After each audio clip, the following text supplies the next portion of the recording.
Hello everyone, welcome back to chemistry Adhyayan YouTube channel. उम्मीद है आप सभी अच्छे होंगे और आपकी तैयारी काफ़ी बेहतर चल रही होगी।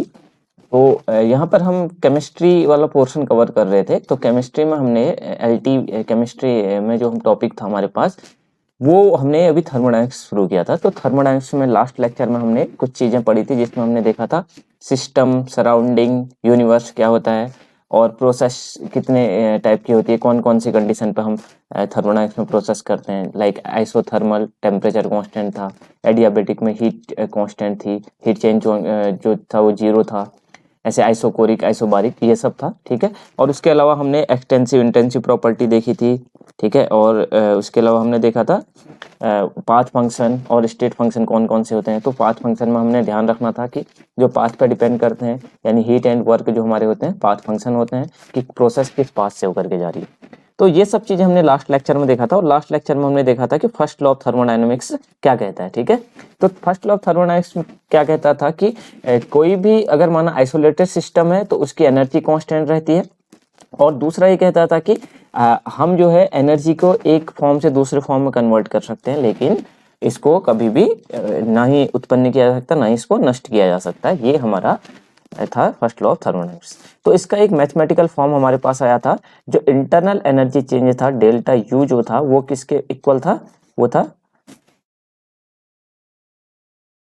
तो डेल्टा यू इक्वल टू क्या था?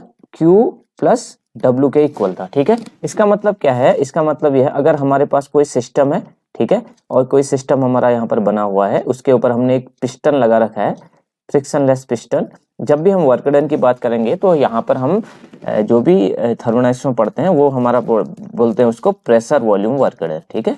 प्रेशर वॉल्यूम वर्क डन मतलब कुछ ना कुछ हम जब भी काम करेंगे तो इस सिस्टम के अंदर एक गैस भरेंगे। जनरली हम आइडियल गैस भरते हैं, इसके अंदर आइडियल गैस भरते हैं। और हम ये देखते हैं कि इस पिस्टन जो हमारा जो भी हमारे पास बर्तन है, उसके अंदर हम क्या लगाते हैं? ऊपर से पिस्टन लगाते हैं। ठीक है। ये हमारा एक बर्तन है, उसके अंदर हमने ऊपर से ये वाला पिस्टन लगा रखा है।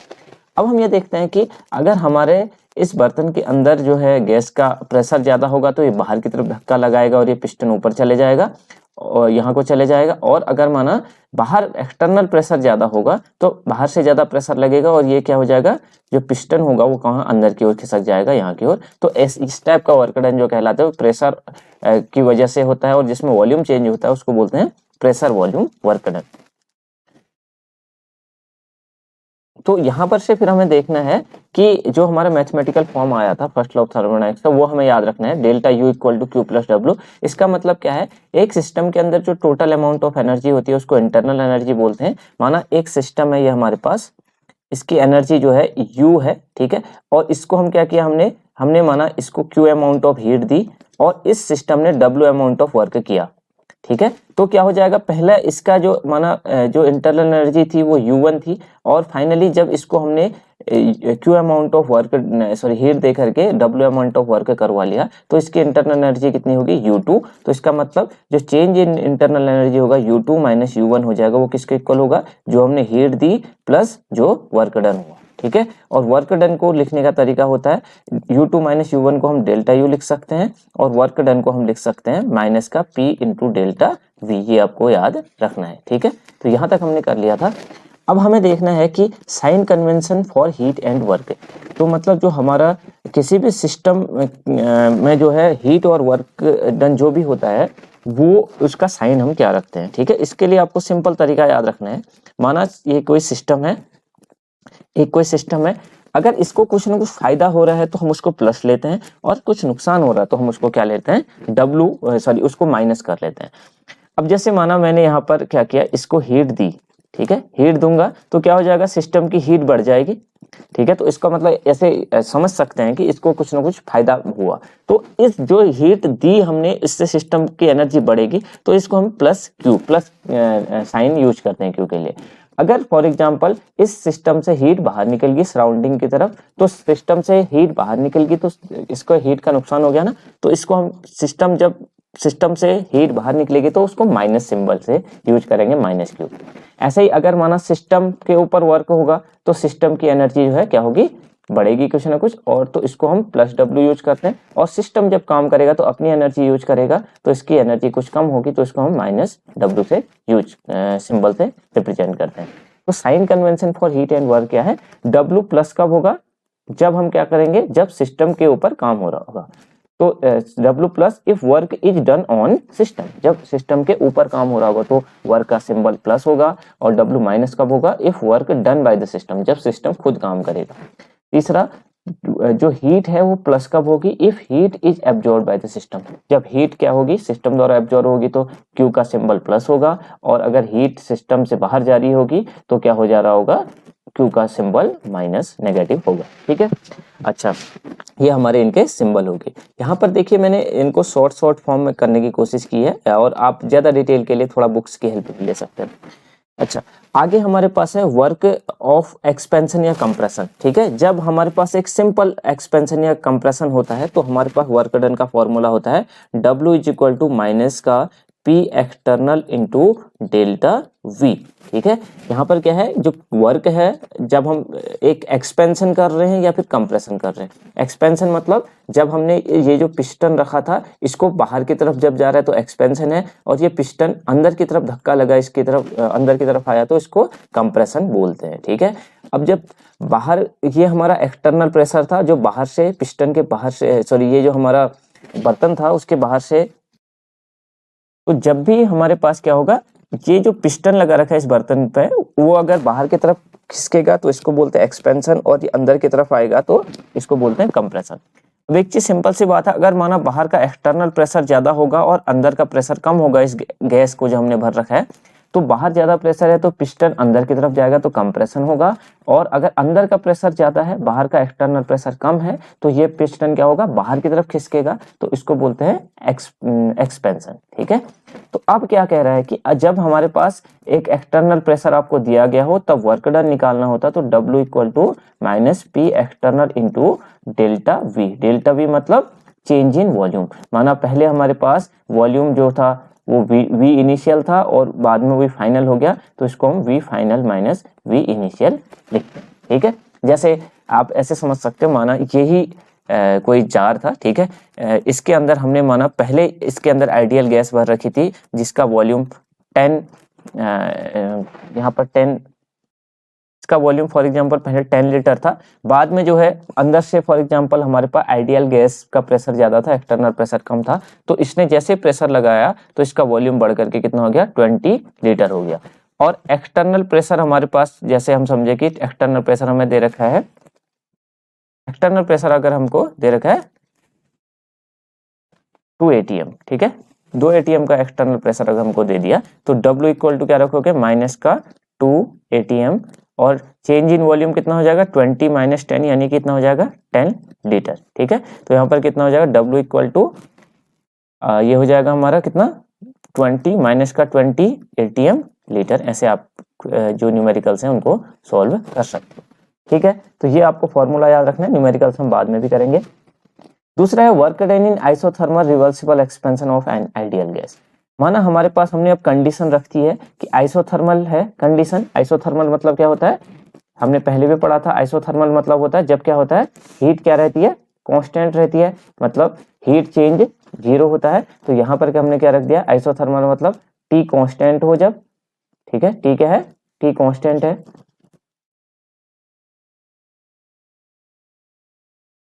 तो T कांस्टेंट होने पे, और हम क्या कर रहे हैं, रिवर्सिबल प्रोसेस है, रिवर्सिबल प्रोसेस भी हमने बताई थी। और एक्सपेंशन मतलब क्या हो रहा है, बाहर की तरफ पिस्टन बाहर की तरफ जा रहा है, मतलब अंदर वॉल्यूम क्या हो रहा है, बढ़ रहा है। तो इसके लिए आपको फार्मूला याद रखना है, work done in isothermal reversible expansion का जो फार्मूला होता है वो होता है W reversible equal to minus का 2.303 nRT log V final upon V initial. जब भी हमें ये दिया हो, फाइनल वॉल्यूम दिया हो, इनिशियल वॉल्यूम दिया हो गया हो, तो हम यहाँ पर फाइनल वॉल्यूम और इनिशियल वॉल्यूम रखेंगे, उनकी वैल्यू लॉग में कैलकुलेट करेंगे। और n मतलब कितने मोल्स गैस यहाँ पर रखे हुए हैं, और r जो हमारा क्या होता है, r हमारा होता है गैस कांस्टेंट। ठीक है, जिसकी वैल्यू होती है 8.314 जूल पर केल्विन पर मोल। ठीक है, और T हमें टेम्परेचर कांस्टेंट दिया होगा कुछ ना कुछ। ठीक है, अभी आप फॉर्मूलों को याद रखेंगे, हम बाद में इसको इनके न्यूमेरिकल्स को सॉल्व करेंगे। तो आपको ये फॉर्मूला याद रखना है, W reversible equal to -2.303 nRT log V final upon V initial, और इसी को अगर हम प्रेशर में चेंज कर देंगे तो pressure initial upon pressure final आ जाएगा। ठीक है, और इसके बाद हमारे पास है significance of delta H and delta U. तो यहाँ पर से आपको ध्यान रखना है, डेल्टा एच मतलब होता है एंथैल्पी चेंज और डेल्टा यू होता है इंटरनल एनर्जी चेंज। तो आपको यहाँ पर से एक चीज ध्यान रखना है, delta U is equal to हमारे पास फॉर्मूला था Q minus P delta V। ठीक है, क्या था फॉर्मूला हमारे पास, delta U is equal to Q minus P into delta V। ठीक है, अगर हम कहें कि कोई प्रेशर यहाँ पर क्या है, कांस्टेंट वॉल्यूम है। ठीक है, वॉल्यूम क्या है यहाँ पर, कांस्टेंट है। तो एट कांस्टेंट वॉल्यूम, अगर हमारे पास वॉल्यूम क्या है, कांस्टेंट है, तो change in volume delta V क्या हो जाएगा, 0। तो ये पूरा का पूरा क्या हो जाएगा, 0। तो delta U is equal to क्या हो जाएगा, Q के इक्वल, और कब, जब हमने कांस्टेंट वॉल्यूम रखा हुआ था। तो आपको ध्यान रखना है, internal energy change at constant volume किसके इक्वल होता है, हीट एब्जॉर्ब या रिलीज जो भी होगा, हीट चेंज होगा, और कब, कांस्टेंट वॉल्यूम पर। तो delta U equal to Q V होता है। सिमिलरली एक शब्द आता है एंथैल्पी चेंज, वो कब होता है, जब जो भी हमारा एनर्जी चेंज या जो भी हीट चेंज होता है कांस्टेंट प्रेशर पे, तो उसको बोलते हैं एंथैल्पी चेंज। ठीक है, delta H is equal to Q P और delta U equal to Q V, आपको इतना ध्यान रखना है। उसके बाद आपको एक रिलेशन और ध्यान में रखना है, delta H is equal to delta U plus delta N G R T. एक आपको ये फॉर्मूला याद रखना है, delta H is equal to delta U plus delta N G R T. ठीक है, ये फॉर्मूला क्या है, ये हमारा रिलेशन है किस किस के बीच में, एंथैल्पी चेंज और इंटरनल एनर्जी चेंज के बीच में। वो क्या होता है, enthalpy change equal to internal energy change plus delta N G into R into T. R हमको पता है गैस कांस्टेंट, टी टेम्परेचर होता है। यहाँ पर डेल्टा एन जी क्या होता है, डेल्टा एन जी हमारा होता है number of gaseous moles of product. ठीक है, प्रोडक्ट के गैसियस मोल्स माइनस रिएक्टेंट के गैसियस मोल्स। ठीक है, मतलब प्रोडक्ट में कितने गैस, जो प्रोडक्ट है उसमें गैस के कितने मोल्स हैं और रिएक्टेंट के कितने मोल्स हैं। आप इस फॉर्मूले को देखो कैसे हम इसको अप्लाई करते हैं, उसको समझना। यहां पर से हम देखते हैं, जैसे हमारे पास यहाँ 2-3 एग्जाम्पल दिए गए। जैसे ये हमारे पास दे रखा है फर्स्ट वाला एग्जाम्पल, ये हमारे पास है H2 gas plus I2 gas gives 2HI gas. ठीक है, तो क्या करना है यहाँ पर हमें, देखो इसमें डेल्टा एनजी हमें इस क्वेश्चन में निकालना है। ठीक है, तो डेल्टा एनजी निकालने के बाद हमारे पास क्या फॉर्मूला है, डेल्टा एनजी इक्वल टू क्या है, number of gaseous product minus number of gaseous reactant. तो अगर यहाँ पर हम देखें तो यहाँ पर हमारे पास कितने गैसियस प्रोडक्ट मोल्स हैं, 2 हैं। ठीक है, तो इसकी जगह हम क्या रख देंगे, 2 माइनस। अब यहाँ पर देखो रिएक्टेंट साइड में कितने गैसियस मोल्स हैं, एक H2 का गैसियस मोल है, एक I2 का गैसियस मोल्स है। तो कितना हो जाएगा, 2 माइनस 2, यहाँ पर क्या हो जाएगा, 0। तो अगर हम यहाँ पर फर्स्ट इक्वेशन के लिए, ये इस इक्वेशन के लिए देखें तो डेल्टा H और डेल्टा U में क्या रिलेशन होगा, तो हम इसको ऐसे निकाल सकते हैं, डेल्टा H बराबर delta U plus delta NG RT हमारे पास फॉर्मूला है, और नंबर ऑफ गैसियस मोल्स जो है उसका चेंज जो है प्रोडक्ट माइनस रिएक्टेंट का, वो कितना है, 0। ये पूरा टर्म क्या हो जाएगा, 0। तो यहाँ पर delta H equal to delta U आएगा। मतलब जो फर्स्ट इक्वेशन है हमारी H2 gas plus I2 gas gives 2HI gas, इसके लिए हमारा डेल्टा NG की वैल्यू 0 है। तो डेल्टा H और डेल्टा U इसके लिए क्या होंगे, बराबर होंगे। ठीक है, अच्छा अगला जो हमारे पास सेकंड है ये वाला PCl5 वाला। ठीक है, PCl5 gas gives PCl3 gas plus Cl2 gas. अब यहाँ पर अगर हम डेल्टा एनजी निकालेंगे तो बहुत सिंपल सा है, क्या है, देखिए प्रोडक्ट के गैसियस मोल्स कितने, एक मोल ये है, दूसरा मोल ये है, तो 2 गैसियस मोल्स ऑफ प्रोडक्ट है, माइनस रिएक्टेंट के कितने गैसियस मोल्स है, एक ही तो है PCl5, तो कितना हो जाएगा, -1 यानी कि 1। अब यहाँ पर हम डेल्टा एनजी की जगह क्या रख देंगे, 1 रख देंगे। तो यहाँ पर आ जाएगा delta H is equal to delta U plus 1 into RT, यानी ये हो जाएगा RT। ठीक है, तो यहाँ पर अगर हम देखें तो डेल्टा H की वैल्यू क्या है, डेल्टा U प्लस RT है। ठीक है, डेल्टा H की वैल्यू क्या है, डेल्टा U प्लस RT। कहने का मतलब है कि यहाँ पर कौन ज्यादा होगा बताओ, डेल्टा एच ज्यादा है, ठीक है, क्योंकि डेल्टा एच की वैल्यू कब आ रही है, जब हम क्या कर रहे हैं, डेल्टा यू में आर टी जोड़ रहे हैं, तब जा करके डेल्टा एच आ रहा है। तो यहाँ पर क्या है, delta H is greater than delta U है, ठीक है। डेल्टा एच की वैल्यू क्या है, ज्यादा है किसके कंपेयर में, डेल्टा यू के कंपेयर में। यहाँ पर एंथैल्पी चेंज ज्यादा है इंटरनल एनर्जी चेंज के कंपेयर में। तो जब भी आपको एग्जाम में इस टाइप के क्वेश्चन बहुत आते हैं, आप जब भी आपको इस टाइप से दिया होगा, केवल आपको डेल्टा एन जी निकालना होगा और वो पूछेगा कि इसमें डेल्टा एच की वैल्यू ज़्यादा है या डेल्टा यू की वैल्यू ज़्यादा है, तो आप आराम से इसको निकाल करके देख सकते हैं। जैसे एक थर्ड हम फिर से देखते हैं। थर्ड हमारे पास है ये N2 gas plus 3H2 gas gives 2NH3 gas. तो इसमें हम प्रोडक्ट के गैसियस मोल्स 2 हैं और रिएक्टेंट के गैसियस मोल्स यहाँ पर 3 हैं और यहाँ पर 1 है, यानी 2 माइनस 4 हो जाएगा, यानी कितना हो जाएगा, -2। अब अगर हम यहाँ पर रख दें इस इक्वेशन में, तो यहाँ पर आ जाएगा delta H is equal to delta U plus, अब प्लस लेकिन -2 आ रखा है डेल्टा एन जी, तो -2 आर टी। तो यहाँ पर अगर हम देखें तो डेल्टा एच की वैल्यू कब आ रही है, जब डेल्टा यू में से हम 2 आर टी घटा रहे हैं, तो इसका मतलब डेल्टा यू ज्यादा है। तो यहाँ पर delta U is greater than क्या हो जाएगा, डेल्टा एच के, ठीक है। तो ये इस इक्वेशन में के लिए आप जो है थर्ड हम देखेंगे तो डेल्टा एच क्या है, कम है किसके कंपेयर में, डेल्टा यू के कंपेयर में, यानी कि डेल्टा यू इसके लिए ज्यादा है, इंटरनल एनर्जी चेंज ज्यादा है, एंथैल्पी कम है, ठीक है। तो इस प्रकार से आप डेल्टा एच और डेल्टा यू के रिलेशंस वाले क्वेश्चन आप आसानी से कर सकते हैं, ठीक है। और आपको इसमें केवल यही ध्यान रखना है कि number of gaseous moles reactant के ज्यादा हैं या प्रोडक्ट के ज्यादा हैं, और जो है उसके बाद आप डेल्टा एन जी निकाल लेंगे। तो डेल्टा एन जी जैसे ही निकलेगा आप रख देंगे डेल्टा एच बराबर delta U plus delta N G R T. तो वहां पर से डेल्टा एन जी जैसे रखेंगे आपको डेल्टा एच और डेल्टा यू के बीच का रिलेशन आ जाएगा, ठीक है।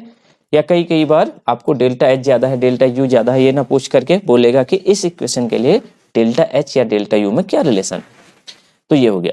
अच्छा, अगली चीज हमारे पास है हीट कैपेसिटी। हीट कैपेसिटी मतलब ऊष्माधारिता। ऊष्माधारिता क्या होती है, किसी भी सब्सटेंस द्वारा हीट को एब्जॉर्ब करने की कैपेसिटी, मतलब कितना ज्यादा कोई भी सिस्टम कितना ज्यादा हीट को सहन कर सकता है, ठीक है। जैसे इंसानों की भी कैपेसिटी होती है कि भाई किसी की माना कैपेसिटी काम करने की कम है, किसी का काम करने की ज्यादा है, ठीक है। तो वो हर किसी की कैपेसिटी है, या किसी की सहन करने की कैपेसिटी कम होती है, किसी की ज्यादा होती है। सेम अगर माना मैंने किसी सिस्टम को, ये माना मेरे पास कोई सिस्टम था, इसको मैंने यहां से हीट दी, ठीक है, इसको मैंने हीट दी, तो क्यू दे रहा हूं मैं हीट, ठीक है।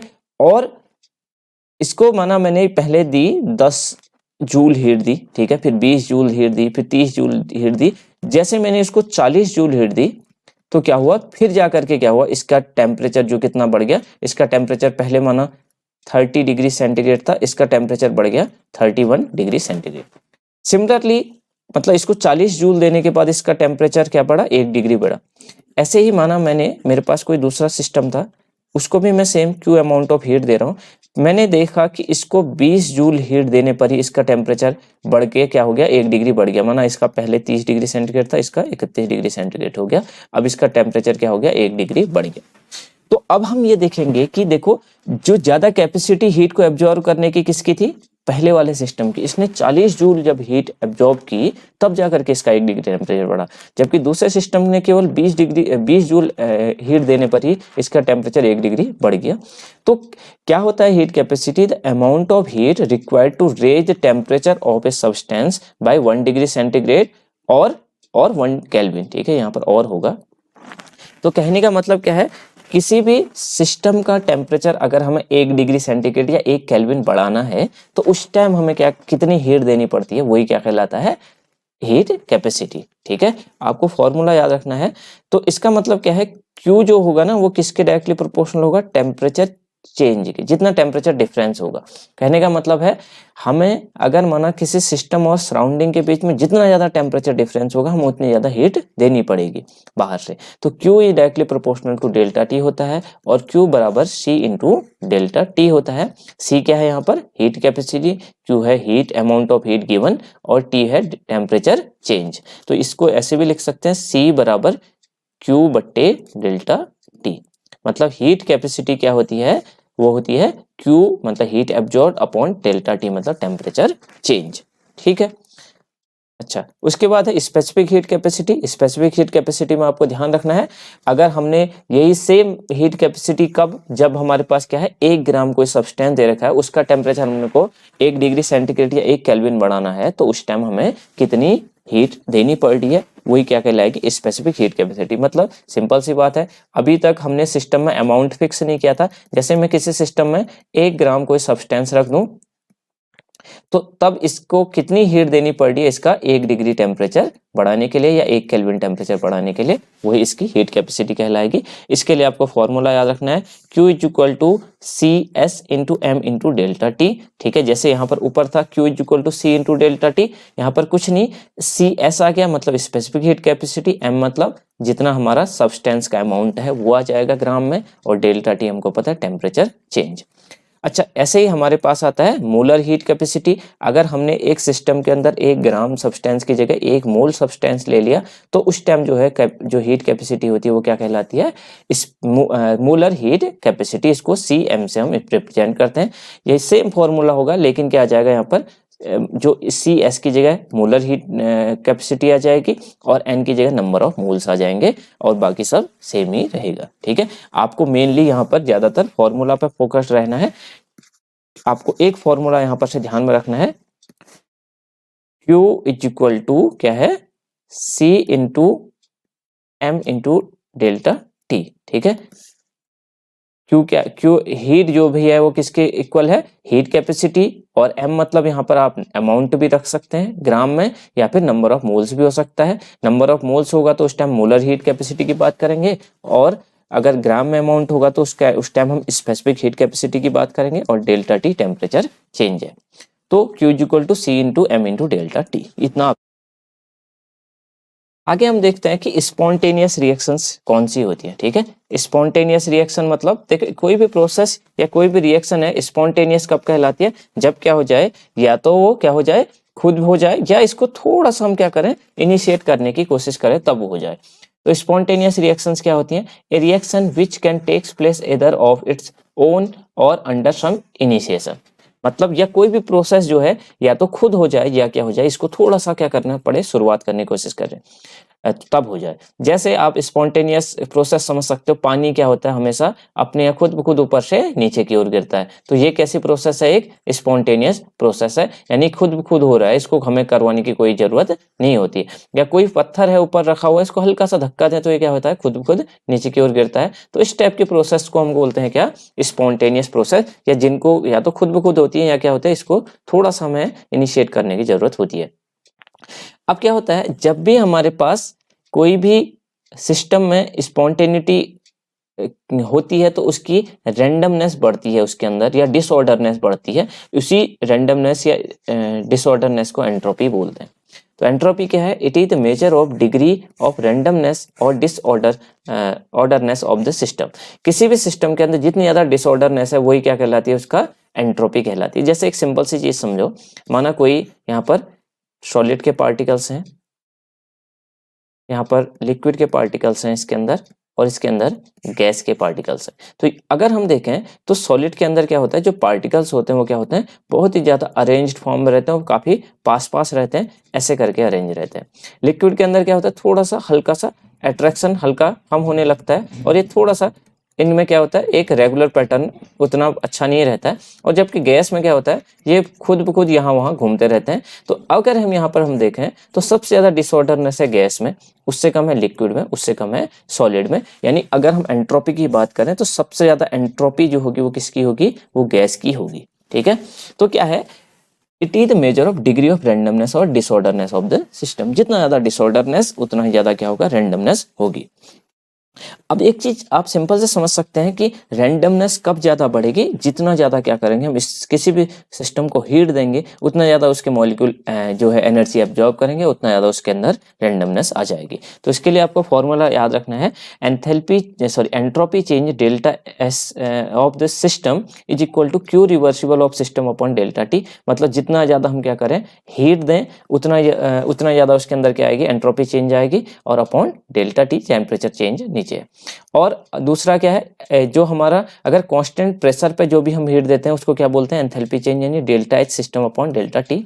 ज़्यादातर हम यहाँ पर प्रेशर को कांस्टेंट रखते हैं, तो हम यहाँ पर delta S is equal to क्या रख सकते हैं, delta H upon delta T भी रख सकते हैं। ये हमारा फॉर्मूला है।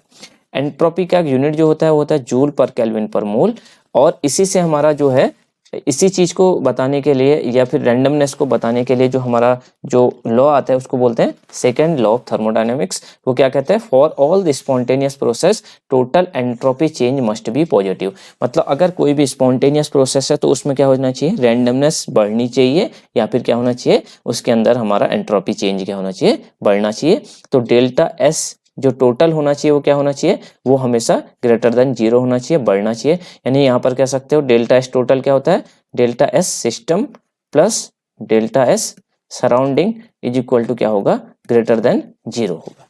ठीक है, ग्रेटर देन 0। अच्छा, ये आपको ध्यान में रखना है, delta S is equal to delta S system plus delta S surrounding. यानी किसी भी प्रोसेस में अगर एंट्रोपी बढ़ रही है तो इसका मतलब वो स्पॉन्टेनियस प्रोसेस होनी चाहिए। अच्छा, आगे तो हमारे पास कुछ रिलेशन है, आपको इनको ध्यान में रखना है। आगे हमारे पास है Gibbs Helmholtz equation for determination of spontaneity. देखिए, गिब्स हेल्महोल्ट्ज इक्वेशन हमें यूज कब आती है, जब हमें किसी भी प्रोसेस में स्पॉन्टेनियस है या नहीं है इस बात को बताना होता है। तो इसके लिए आपको फॉर्मूला याद रखना है, डेल्टा जी बराबर delta H minus T delta S, जहाँ पर डेल्टा जी होता है change in Gibbs free energy और डेल्टा एच होता है enthalpy change minus T temperature और डेल्टा एस क्या एंट्रोपी चेंज।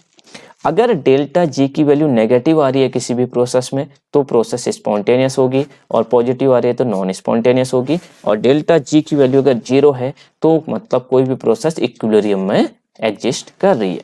ठीक है, ये अभी हम जो इतनी बातें बता रहा हूँ आपको, इसको केवल अभी लिख के याद करना है, ध्यान रखना है, बाद में हम इससे रिलेटेड न्यूमेरिकल्स भी अच्छे से देखेंगे। अच्छा, आगे हमारे पास एक रिलेशन और है, relation between Gibbs free energy change and equilibrium constant. ठीक है, तो इसके लिए हमारे पास रिलेशन है डेल्टा जी नॉट माइनस बराबर माइनस 2.303 आर टी लॉग के सी। ठीक है, तो डेल्टा जी नॉट जो है वो क्या है, Gibbs free energy at standard condition, वो क्या है माइनस का 2.303 आर हमें पता है गैस कांस्टेंट, टी टेम्परेचर, और लॉग के इंटू के सी क्या है, इक्विलिब्रियम कांस्टेंट है। ठीक है, केसी क्या है, इक्विलिब्रियम कांस्टेंट। अच्छा, थर्ड, अब इसके बाद हमारे पास आ जाता है थर्ड लॉ ऑफ थर्मोडायनेमिक्स। ये क्या कहता है, entropy of perfectly crystalline solid is absolute zero is at absolute zero is taken to be zero. कहने का मतलब है, अगर हम क्या करें, एब्सोल्यूट जीरो रख दें किसी भी परफेक्टली क्रिस्टलाइन सॉलिड का, टेम्परेचर हम 0 केल्विन करें, तो उस टाइम जो है क्या आता है, उसके अंदर एक परफेक्ट ऑर्डर्ड अरेंजमेंट हो जाता है, किसका, सारे के सारे जितने भी उसके अंदर पार्टिकल्स हैं वो क्या हो जाते हैं, परफेक्टली क्या हो जाते हैं, अलाइंड हो जाते हैं। उसके अंदर क्या हो जाते हैं, रैंडमनेस या एंट्रोपी बिल्कुल भी खत्म हो जाती है। ये कहना चाह रहा है कि the entropy of a perfectly crystalline solid at absolute zero is taken to be zero. मतलब अगर हमारे पास टेम्परेचर कम करते जाए किसी भी परफेक्टली क्रिस्टलाइन सॉलिड का टेम्परेचर घटाते जाएं और उसको कब कितना पहुंचा दें, 0 केल्विन पहुंचाते हैं, तो उसके अंदर एक परफेक्ट ऑर्डर्ड अरेंजमेंट आ जाता है। मतलब उसकी रैंडमनेस क्या हो जाती है, बिल्कुल 0 हो जाती है, या एंट्रोपी जो है उसकी बिल्कुल 0 हो जाती है। ठीक है, हालांकि थोड़ा बहुत एंट्रोपी रहती है किसी भी सिस्टम के अंदर, चाहे वो 0 केल्विन टेम्परेचर भी क्यों ना हो, उसको बोलते हैं रेसिडुअल एंट्रोपी। इसके बाद आपको कुछ एंट्रोपी से रिलेटेड फॉर्मूले ध्यान में रखने हैं।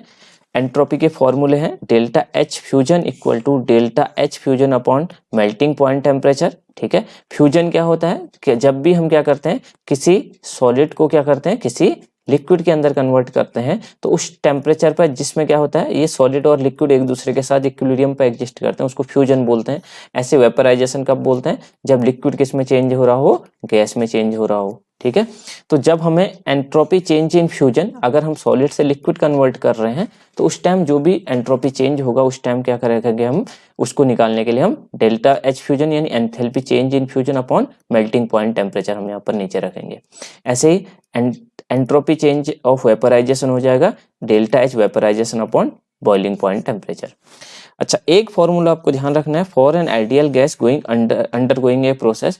एक हमारे पास कोई भी अगर कोई आइडियल गैस है किसी प्रोसेस के अंदर जा रही है, अगर हम उसका एंट्रोपी निकालना चाहते हैं तो उसके लिए फॉर्मूला है delta S equal to minus का C V L N T two upon T one plus N R T L N V two upon V one. ठीक है, अब देखिए ये क्या कहना चाह रहा है फॉर्मूला, इस फॉर्मूले से हम सभी प्रोसेस की एंट्रोपी को आसानी से कैलकुलेट कर सकते हैं।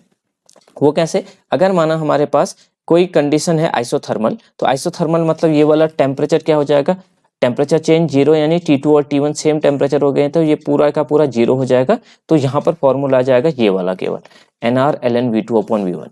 जो एडियाबेटिक प्रोसेस होती है, यानी यहाँ पर क्या है, हीट चेंज जीरो है, तो इसके लिए हमारा क्या होता है, जीरो रहता है क्या, एंट्रोपी चेंज। ठीक है, रिवर्सिबल प्रोसेस के लिए जीरो और पॉजिटिव रहता है इरिवर्सिबल प्रोसेस के लिए। ठीक है, क्यों, क्योंकि हमें पता है डेल्टा एस बराबर क्या होता है, delta Q upon delta T. तो अगर हीट चेंज ही जीरो है तो यहाँ पर ये पूरा का पूरा टर्म जीरो, तो एंट्रोपी चेंज भी जीरो हो जाएगा।